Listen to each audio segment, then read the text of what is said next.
is I get to announce our speaker as part of my duties. Other assigned duties, this. Everyone, welcome to today's forum presentation on the development path, social science research, and the colonial origins of development policies in Francophone Africa from 1945 to 1960. Yeah, I know. That should have been shorter. Dr. Rice earned a PhD in history from Rutgers University and MA in history from the University of Wisconsin-Milwaukee and the BA with honors from the University of Nottingham in the UK. She currently teaches world history, modern Africa, modern imperialism, and comparative genocide. That's kind of spooky. It is spooky. I love it. Dr. Rice's research and creative activities include modern French and British imperialism, decolonization, French West Africa, and colonial and post-colonial theory. She currently serves as the chair of both the History Department and the Social Studies Committee. Here is Dr. Louisa Rice. Thank you, Daryl. Hi, everyone. Thanks for joining me. And this is good. I've got like people from all different disciplines because that's what I'm sort of trying to do with this project. So yeah, the long title. You can ignore the Francophone part, although I am going to talk mainly about French West Africa. But I have a sort of longer story, which is I want to talk about the research process for at least sort of half of this, I think, because I'm not done with this yet. It's an ongoing project, and it's taking me to many different archives. It's the first time I get to really be a world historian, because my first project was really about the French in West Africa, and now I'm trying to think of things in a more global way. So yes, this begins probably in 2016. I'm teaching modern Africa, and as a student in the class, one of my favoritist students, we're towards the end of the semester, and we're talking about sort of post-colonial interventions in Africa and how this replicates everything we've seen under colonialism, right? Sort of the white savior idea and people going in and claiming they knew what was best for Africa and Africans. And I had one student who just was like, can we stop? And we stopped, and he said, so no matter what we do, if any of us want to help, like even that is a problem, right? That everything is automatically kind of colonialist, nefarious intent, no matter what we want to do. And I said, good question. Let's talk after class. And then we talked, and he went on to work for AmeriCorps, and then he's gone on and done some good things, and probably worked out his own answer to this question. But that made me think about an issue that I was interested in, which at first occurred to me in the French archives. I found a note in the French archives, and I'll show you a little bit about this in a second, about dastardly Americans after World War II coming up with the idea of development. And that, in fact, the French and the British were already doing this under colonial rule, and now the Americans were just jumping on that bandwagon with their own new idea, and this was called the Point 4 program. And this is a relatively long quote from a speech that Harry Truman made in 1949, as his inaugural speech. And in it, the fourth point, funnily enough, becomes this thing called the Point 4 program. And he spells out, for the first time really internationally, the idea of development that is now emerging after World War II. That something needs to be done, so everyone says, to raise up the people who are behind in the world. And I think this has specific ramifications for Africa. What is important to me about his speech, especially, right, is the Cold War context is kind of lurking in the background, but not explicitly talked about here. I'm really interested in the language of a lot of this. And then this part that I've tried to bold here, right? The old imperialism, exploitation for foreign profit has no place in our plans, right? We're going to do this for them, with them. This is not about exploitation. And so I was like, is it though? Really? So he announces this in 1949, to the surprise of the State Department, it turns out, because they're like, what is he talking about? Now we have to create a policy around this to actually make this happen. So part of my research is then following the trajectory of that, of how that becomes a policy. So this is the note in the French archives that I'd found from the Foreign Ministry in 1954. And the French are like, what are they talking about? We're already doing this. We're not imperialist anymore either, right? The French Empire still exists, but they're trying to claim that this is not the same old imperialism. So, right, talking about the fact that this has been announced as something that must be requested by the country, it will not be imposed on them. But despite these precautions, the assistance furnished is in large part derived from the colonial, and they're saying colonial because they're not colonial anymore, powers forms of intervention. The procedure is analogous to that which we pursue in our overseas territories. So the Americans are just starting to do or claiming to do what we're already doing, which is we are developing our colonies. Thank you very much. Don't need Americans' help, right? That's sort of the idea. So here are all my questions. I'm preparing to teach the senior seminar tomorrow, and they're all formulating research questions. So one of the things I want to talk about, because they're like, I don't know where to start, is to be like, here are all the things I was thinking about when I was first doing this project. So I was like, I thought, the United States, is this really about imperialism? And they say it's not, right? Is it just the US that's interested in science and technology? Because part of what Truman said there is the US has all this science and technology. This is what we can do to develop the world. What are Britain and France actually doing in the name of development? It turns out Britain has a development policy after World War II too for their colonies. The UN is now involved, so is the UN also interested in this? My students' question, is this a humanitarian idea? Are people motivated by maybe the right thing? Or is it all about imperialism? How does this work out in practice? What's the Cold War got to do with this? And then what I want to talk to you about today, how does this play out in the area of the world I know best, which is French West Africa, where I've been doing some work before this. So on the development path is both what then I embarked on, like trying to follow development around the world, and also what how the French talk about what they're doing. They call it that, which I will talk about in a minute. So my research begins. So I go back to the French Colonial archives where I found that note in June of 2017 and try to follow up and figure out what else is going on around American perceptions and French perceptions of the US. Then I try to chase up point 4 in DC in January of 2018. This is on sabbatical. Then I go to France and go to the National Archives there to look at how these policies begin to be implemented specifically, and I'll talk a bit about that evidence. And then I also go to the UNESCO archives, which are in Paris. So that's the UN education and scientific organization, because they are starting to do some of this work too. That June, I go to the British National Archives and the London School of Economics archives, because LSE holds the records of some of the social science-y projects done for empire in the 40s and 50s. And then I just came back, slightly less exotic, from Independence, Missouri, where I was supposed to go last January. I had a grant to go, but there was a government shutdown, so all national archives were closed. It's interesting to me that I've gone to archives in Senegal and France, where there are frequently strikes, never had a problem.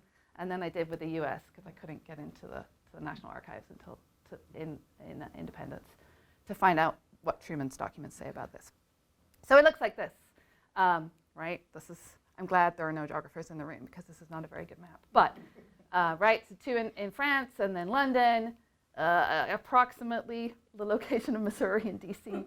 And then the area that I look at, right, so I've done work in Senegal, but I'm going to talk about 2 examples of social scientific work carried out in Cameroon, which was divided between essentially British and French control in the period that I'm looking at, and French Guinea over here.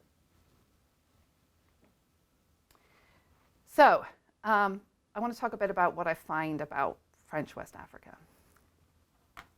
So first off, more broadly, after World War II, the French changed their language of empire, which is very clever of them, maybe, right? So it's not a colony anymore, it's a territory, because the UN officially condemns colonialism after World War II, so they've got it like, we're not really colonialists anymore. The empire becomes the French Union, so this idea that there's more of a sort of consensual relationship.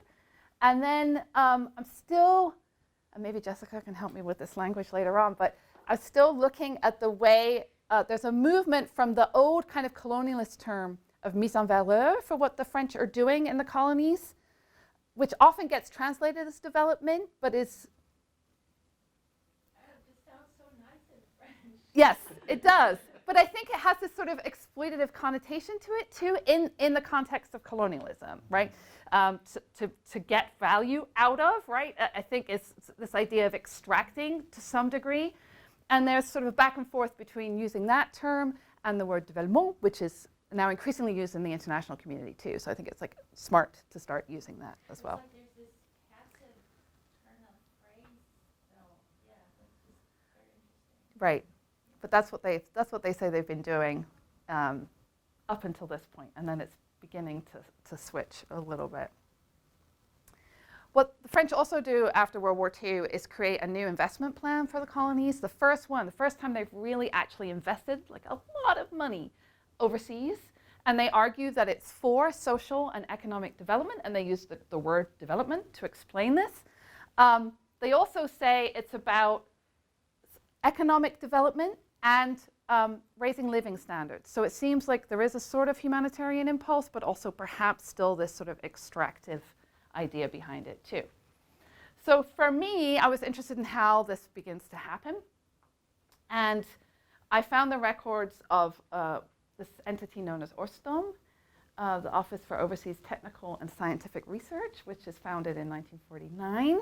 And the idea they have is we're going to go send some scientists out, and they're going to figure out what's going on, and then we can talk about, like, okay, we need better agricultural techniques or more mining or whatever it is in order to develop this particular territory.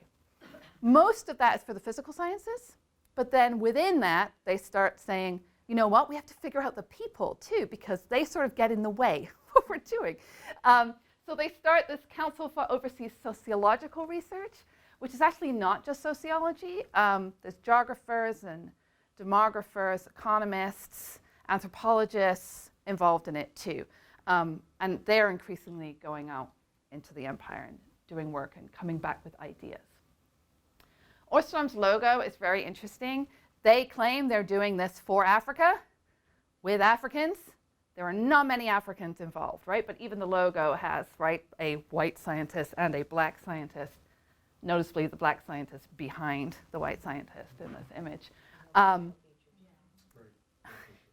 Yeah, exactly. So I'm doing a little bit more work on how local Africans were used. They were often survey takers in this work because the white guys didn't know the language and they needed someone to do this for them.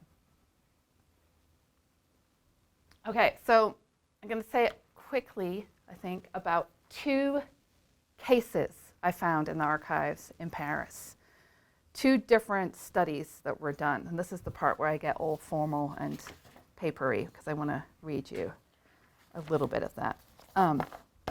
So the first, and this also, there's a strange division between people who are actually trained to do this, and then these sort of enthusiastic amateurs who are just sort of, you go do it, you can figure it out. And Binet is my enthusiastic amateur. So he had been a colonial administrator and had worked in the empire just before World War II and just after, and have focused initially on the study of languages. He works in Cameroon as a colonial official, which shows the sort of, there is not a whole lot of movement between these social scientists and the political work of administration. But his field of actual scholarly expertise is unclear. Some places he's listed as a historian. He served primarily in economic projects, and ORSP constantly credits him for his ethnographic work. He later taught African cinema and sociology in Paris. So apparently he can do all of the things. He was given a task to do, to go to Cameroon and figure out why the money that was being made there, increasingly after World War II, was not in circulation. This was worrying. This was meant to be a sign of development, right? There's more money coming in, but people aren't buying stuff. So he had to go in and do basically family surveys of their budgets. That's what he was supposed to be doing over an agricultural season of what was happening. And he needs local translators to do that. Binet discovered that while farming families were purchasing increasing amounts of Western products, such as soap, clothes, and petrol, they were also, quote, like French peasants, saving money by hiding it in their homes. These Africans were particularly concerned with saving in case of medical emergencies, apparently. And also, Binet wrote, quote, a considerable mass of money is used for dowry, gifts, transport payments, all uses which are not detectable by banking organizations. So the work of modernization, right, what we might see as one sign of development, was happening, but it wasn't translating into practices that could be viewed as sort of part of the modern economy. According to Binet, those uses have been uncovered by the African survey takers. He sort of gives them some credit, who he praised because they were faster workers than Europeans, as there was no time lost to translation. However, he also reported that they were less able to use responses to open up other kinds of conversations with those being interviewed. Africans were useful workers, he seemed to suggest, but only insofar as they could complete the task as assigned. Independent thought off script was largely out of the question. And I'm looking more into that, trying to find more records of the survey takers themselves.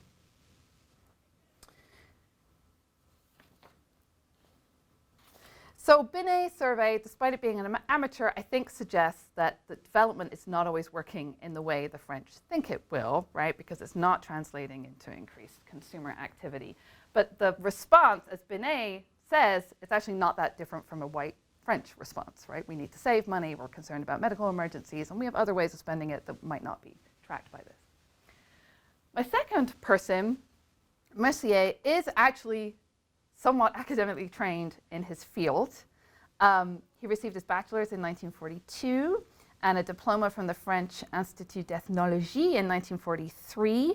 He worked in the resistance during the war and then started working both for ORSP and for IFAN, which was another French scientific institution based in Senegal after World War II. Mercier, interestingly, sometimes claims he's an ethnologist and sometimes a sociologist. He kind of moves back between the two. But ultimately, publishes this book in 1951 called The Tasks of Sociology. And in it, he's talking about Africa and the tasks of sociology for Africa. He makes the case that sociology can, quote, help resolve immediate social problems. He referred to colonized peoples as dependent populations. That's 2 years before dependency theory was really articulated. And also said, interestingly, in work that was sponsored by the French government, quote, the peoples of Africa have, to diverse degrees, suffered the shock of a totally different, strange, or foreign culture. They have been politically dominated, and because of this, the former equilibrium can no longer survive. So he sort of diagnoses these problems that colonialism is causing, which some social scientists are beginning to do in this period too.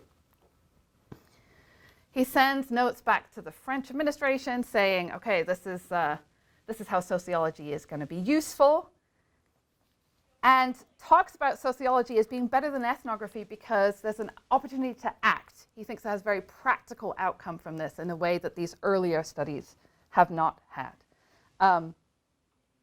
He says, ultimately, that this is a form of colonial service, what he's doing. Quote, the social technician is becoming more and more important in the world. He can assist with the development, and he uses that term, of these territories. So he's selling the work of sociology as sort of politically useful. So he publishes that in 51, and then in 56 he's sent out to do his own project. And in this case, he's sent to Guinea, and he has one central question. What human problems would be caused by the construction of a dam on the Konkore River in Guinea and the consequent establishment of an industrial complex in the region? It was already understood that the flooding that would be caused by this would require resettlement of various peoples. And Mercier was sent to investigate the demographic, historical, sociological, and economic dynamics of the area in an attempt to understand what would happen if this movement was attempted. Interesting, Mercier calls the French presence there an occupation, which is kind of loaded language after World War II, right? And also sort of almost points to the French as the bad guys. And he looks at the different ethnic groups inhabiting the area and ultimately warns of the potential repercussions of forced resettlement, especially given that the Susu people in the area were strongly affiliated politically with the RDA, which was one of the main independence political parties in West Africa, so that might foment further political difficulty. His study, involving archival research and sociological surveys, reveals the complexity of lives lived in the region and the specificity with which local people defined and understood their land rights. Given the fact that rumors were spreading about planned changes, Mercier's advice to administrators was that more in-depth studies must follow this initial work. He was out there for 2 months and he was like, it's not enough. I can't even begin to scratch the surface.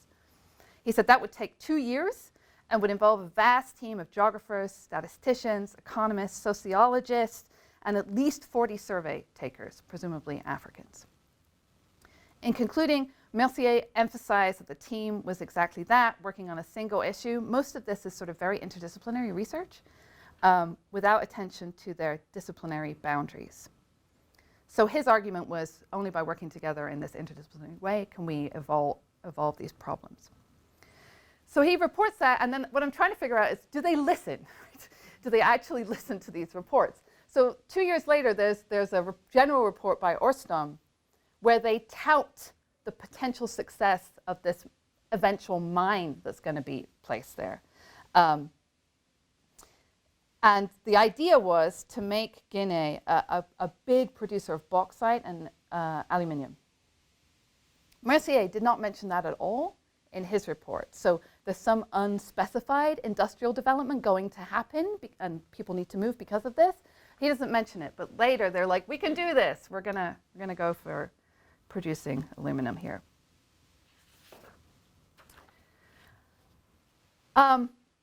The colonial administration, I think, would posit that the economic benefits of this extraction of raw materials would eventually benefit local people. They kind of tried to make that argument, but Mercier's work stressed only the severe dislocations that would accompany such profound development. So what happens is the French say they're going to make the dam and then produce the mine, and then Guinea is actually the first territory to claim independence in West Africa, really 58. So the French never quite get there, and the French also say, right, screw you guys, we're going home, and we're not investing in you anymore. I'll show you in a second, but China is now investing in producing this, and it's sort of yet another, I think, ramification of this larger issue of development, whatever it means. So what does it all add up to? I think Britain and France and the United States and the UN are all adopting this rhetoric of development kind of with a shared understanding of what that means really quickly after World War II, but before development theory, which is like economic theory, right, is really being formalized. They all know what they're talking about. And at the basis of this is Western science and technology. This is going to lead the way. And I think that's the new form of imperialism, right? It's not about civilizing or Christianizing them anymore, because people will get upset if you say that. But you can talk about this as a way of leading development. And the upshot, my answer to my mad student, I think, is that some of these people, Mercier in particular, but some of the Americans I'm looking at too, I think they really were motivated by the right kind of thing, at least initially. The guys who came up with point 4 and then started to implement it very much believed that they had to work with local populations, that they had to go in and figure out what their problems were from their perspective and not just tell them what to do, right? Sort of work with, which is, for that time period in the 50s, not that bad. The problem is, I think it gets overturned by political events, especially the Cold War. Truman sort of implements it this way. I think Eisenhower just sees it as like a way of doubling down on these guys being in the Western camp, and we will go and make sure that they follow us through it. But I think that the upshot is that, at least for some people, this is a good thing, even if you're sort of trapped in this larger structure of exploitation. So I have a link to, which I could pull up if you want to see it, but this Human Rights Watch report about the human impact of bauxite and aluminum mining in Guinea. This is in 2018, so this is the new Chinese investment. And I think this quote could have come from a lot earlier too, this whole sort of pretense of raising living standards, and in actual fact, none of this is going back to the local population, right? That you can say this, but really this is window dressing what continues to be about economic exploitation for the good of some other region in the world, right? What do we get out of it, which is the title of the Human Rights Report. There's nothing much there for them at this stage. All right, that is all. Thank you for listening. So I could say more about the Truman thing, because I just got back from the library for that, or I'm happy to, or the British part, which I didn't mention at all either, because I'm trying to, connect it all together, but I'm happy to discuss. Who sponsored Mercier's work? Yeah, the French government, essentially. It's the Colonial administration. So there are a couple of these that are actually like international agencies. The UN asked for experts to do some of this work and tie some UN funding to colonial regimes to whether this is actually being carried out properly or not. But for the most part, these are, and it's this sort of, the other question here is whether these scientists could ever act independently if their money was essentially coming from the government, right? But people like Mercier are walking on the edge, I think, sort of critiquing the whole system, but at the same time claiming that they're helping the French government do what they need to do. I think it's an interesting in-between moment, which I'm still trying to figure out. Matt. I'm fascinated by, thank you for the presentation, these shifts in rhetoric, right? I mean, I work in a different period, Yeah, obviously, but slightly. with regard to the rhetoric of development as opposed to colonialism or imperialism. Yeah. So that is the backdrop. I understand this might not be a fair question, because if I heard you correctly, you said you were just getting into it, but the images, as part of the vocabulary are fascinating as well. And you showed that one logo. Do you have a sense yet as to how systematic or widespread that also is changing with the written word, if you will, or the spoken word? So From after World War II, as opposed to. So how much the language around empire is changing? Well, yeah, but the visual language, if you want to put it that way, the images as well. Like that, you showed the one logo. Yeah. Which was, of course, loaded. There are a lot of these sort of we're working together kind of, but where you can see the hierarchy is still in place, like you could with the logo. I don't know how dramatic the shift is, or if anyone's really taken the opportunity to. It's a good question. I haven't thought about it specifically from the visual point of view, although I do have images in here. In my other work, I've looked at film and film by French ethnographers in this period, and then also like the first African independence film. There's a Senegalese filmmaker, Semben, who's producing some great work in this period. And so there's some people who are definitely trying to critique the sort of standard images of this, like both as Africans, but also some of the ethnographic work is like, taking the veil off colonialism too, I think, and really showing it for what it truly is. And no one, I can't believe there's nothing written about that ORSP logo, because it seems so obvious to me what's going on. You have a huge possibility in that and others, whatever else is out there. Yep. I can't help but to think that you guys are talking about some of the work by Mercier, the notions of semiotics Yeah. and signs, Yeah. and the whole French match cover. Yes. You read about the Mercier cover. The French match cover. There's a magazine, French Match. Paris Match?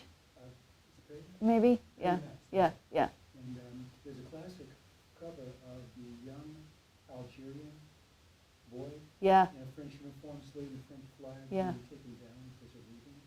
And this kind of like look of regret, like, oh, the French are going away now. Yeah.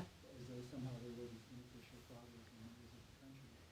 And Saussure does a whole body of work on that, and on logos like the ones we looked at Mm-hmm. today, Mm-hmm. and what's encoded within those signs. Yep. It's not just a matter of the obvious, that is the white scientist in front of black scientist Right. in back, as Margaret said, without expression, but also what's the opposite of that sign that's reinforced by the sign Yep. itself? Yeah. And like the stoplight reinforces the green light, you know, and the yield sign reinforces the thoroughfare sign. Yeah. Things like that reinforce other notions as well. Yeah, and this is reminding me too that this period has a lot of images where the French are coming to terms with like what modern Africa is, as opposed to the sort of traditional Africa that they've been representing for a long time. So there's sort of these weird juxtapositions of images of like, here are the big skyscrapers we're building in Dakar, but with a lady with stuff on her head in front, right? The sort of traditional African image, and like we're managing to keep the two going, but they're not. They're struggling a lot with this whole like, how do we keep, you know, allow local people to express their traditions, but also we're trying to modernize them at the same time, and they can't. There's no balancing that. So this would be, I think this is worth looking at, like from both of your comments, a little bit more deep. Yeah, it is. Yeah. Yeah. But in this way that's supposed to be at this point sort of more informed and less racialized. But it's just done, it's still racialized, just in a different way. Yeah. Yeah. Jessica. In a category of history repeats itself, do you know anything about the switch from the currency used in French? The CFA? Yeah, because I mean, countries in Africa have wanted to get rid of this currency. Yeah. And it was announced, and I don't know if it was just because I'm French, but I saw the French president was making the announcement with other groups, but it just seems like, is that just a change in name, or, you know? Yeah, like yet another change in name. Like a, yeah. Do you have any information? And that's, on I don't know enough about this particular, the discussion that's going on right now, but so until now, the West Africans are using the franc, right? A West African form of the franc. So it's still very much, I can't talk about symbolic, right? This images of French money, like literally still being there and being used. So yes, I think it is in part a token gesture. I think some of this symbolism is really important though, as a rejection of what has come before. I'll be interested to see how this plays out. There's a conference in Madison over spring break, because it's the 60th anniversary of most of these countries' independence. Most became independent in 1960. There's a legal scholar at Madison who's doing a paper on some of the monetary investments and the way they were framed between France and the independent West African countries, which I think he's going to talk about money too. So I might have a better answer for you in a few weeks. What's the name of the conference? I think it's Francophone Africa at 60. Yeah, there's some pretty big names in my world coming.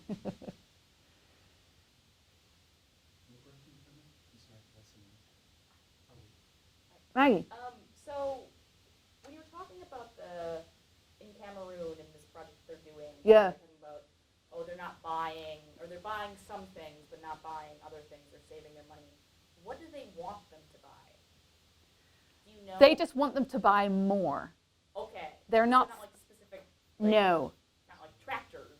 No, not necessarily. No, I mean, that would be great, because then they would be modernizing. Well, that's the thing. But I think their main thing is, why is this money not in circulation? They're making more money from agriculture, and yet they're not buying more of our things. Okay. Why is that? Okay. Not a specific type of thing, it's just things in general. Okay. Yes, that's their issue. And not just they're not buying enough from us, but they're clearly not modernizing completely. They're not fully developed. And I didn't even mention the title, right? The French call their colonies, I love it, it's very French to me. They say they're en voie de développement, right? They're on the development path, essentially, which is a really nice way of saying, you know, it's not that they're underdeveloped. It's not that we failed in our colonial project. It's still going. We're on the way. But they also write that they have no idea where they are in this. There's some social scientists and like, so where are we? How close to developed are we? What have we actually achieved? Like, we don't know. It's been 60 years of colonialism, and we can't actually show that much for it. So I think that's a really great way of avoiding the developed, underdeveloped binary by saying we're somewhere in between. Yeah. Yes. And you know I'm going to ask past discussions we've had about British post-colonial Yes. versus this. What would you argue is the primary difference that drove Franco-economic investment in West Africa and the limited investment of the Brits in the West Indies in post-war times? What do you think the differences were there that drove them in such different directions, or do you see more similarities in that? I think there are quite a few similarities. The British set up colonial welfare, and they call it welfare, which is interesting too. So that puts it in the context of the welfare state in Britain. Colonial welfare fund that is aimed at development too, also right after World War II. And they have their own scientific community and social scientific community going out to the West Indies and to Africa in the 50s doing some of this work.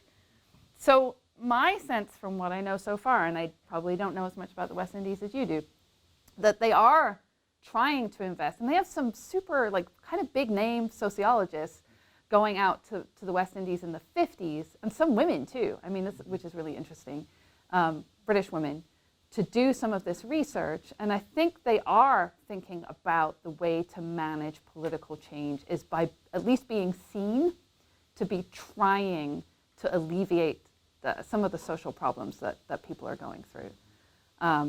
The British and French actually they have multiple conferences where they get together and bemoan the Americans, right? They're like, how dare they say we've not done much? Like, we're doing it, look what we're doing. We have things called the welfare fund, right?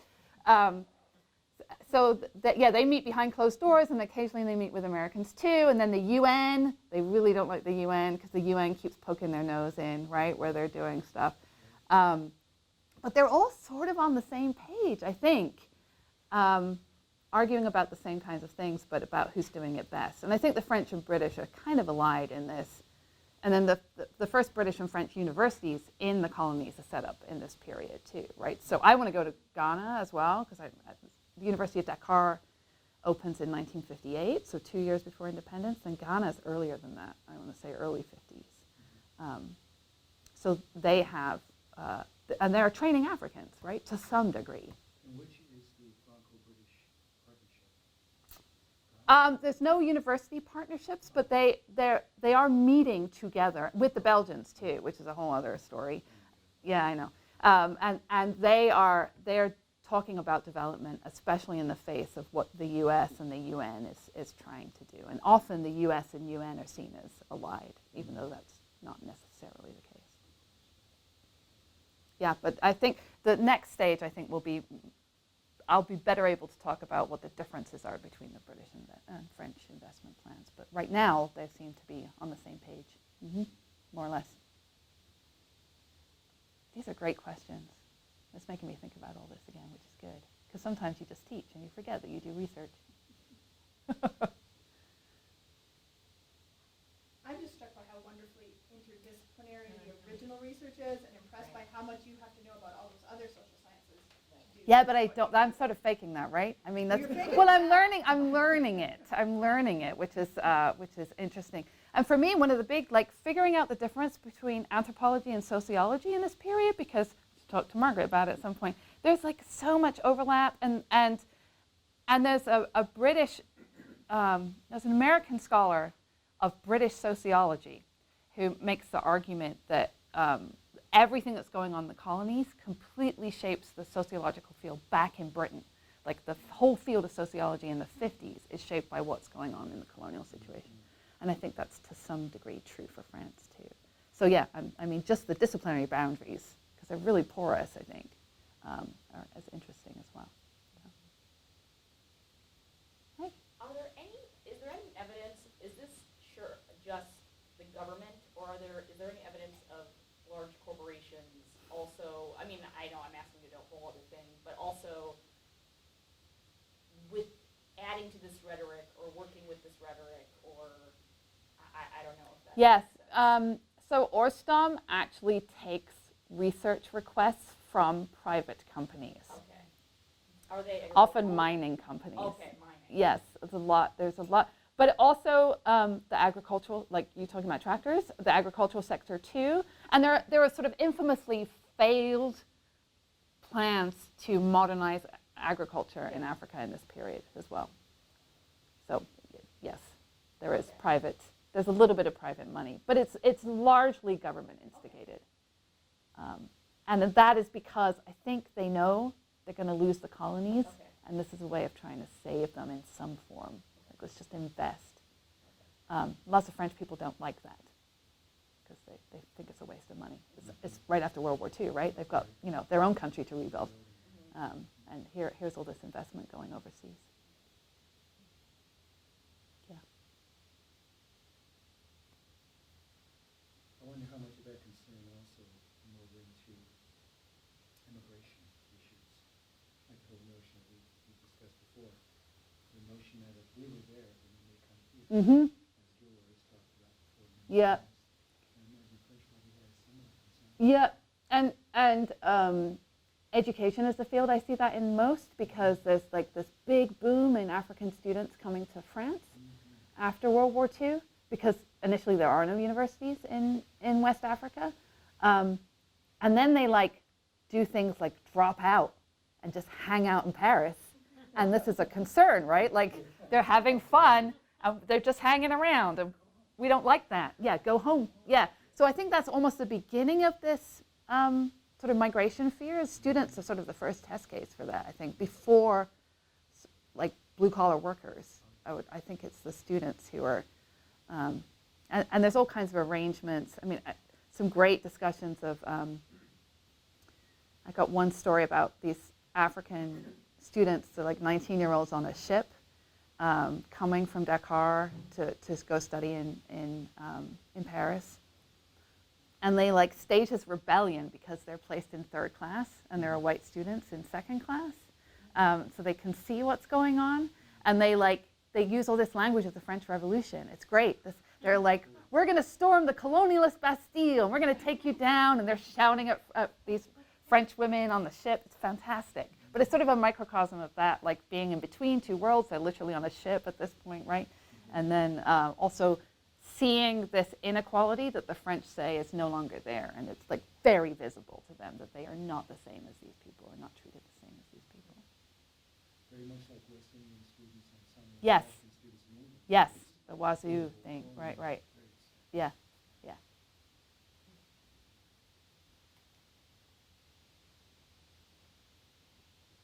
Do I get to wrap it up? Let's wrap it up. Let's go and do your other things that you need to do. Thanks, everyone. That was great.